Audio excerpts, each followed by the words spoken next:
అభిమానులకు కళాభిమానులకు నా పేరు ఎల్బి నాయక్, ఫిరింగిపురం మండలం అమీనాబాద్ గ్రామము.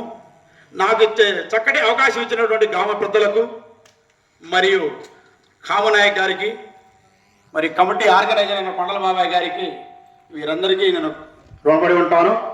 నా ఎందుకు తప్పులుంటే క్షమించగలరని మనవి చేస్తూ ఉన్నాను. క్షమించండి. మాది ఫిరింగిపురం మండలం బేతపూడి గ్రామం. కానీ ఇక్కడ కాంబో గారికి తోడుగా బసవయ్య గారు ఉన్నారు.